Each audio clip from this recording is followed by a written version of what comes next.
हे मी गोलवाली दुधी घेतलेली आहे। आज आपण हिची भाजी बनवणार आहोत। कशी भाजी बनवणार आहे ते सांगणार आहे मी। हे बघा, मी असे हिचे सिलटे काढून घेतलेले आहेत। आता मी हिला कट करणार आहे।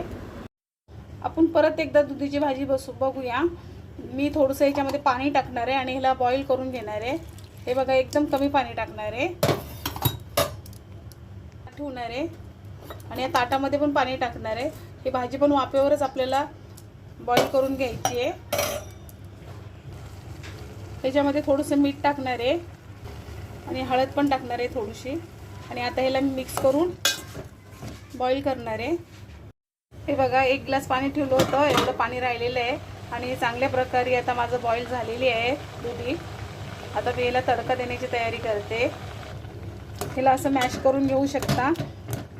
मी हिला असं मॅश करून घेते।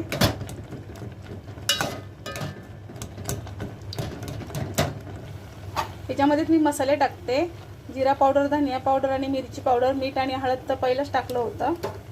त्याला मिक्स करून घेते। परत थोडंसं पाणी टाकून एक उकळी देते। आता याला उकळी देणार आहे। एक उकळी आल्याच्या नंतर तडका देऊया। हे बघा, उकळी आलेली आहे। मी कढई ठेवली, तेल टाकते 2 माप।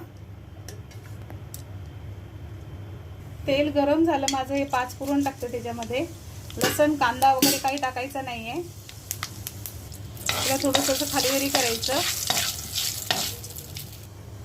हे 2 तेजपत्ता टाकणार आहे आणि ही बॉईल केलेली आता भाजी टाकून देते। आता माझी भाजी खाण्यासाठी रेडी आहे। वरून थोडी कोथिंबीर टाकते अशी।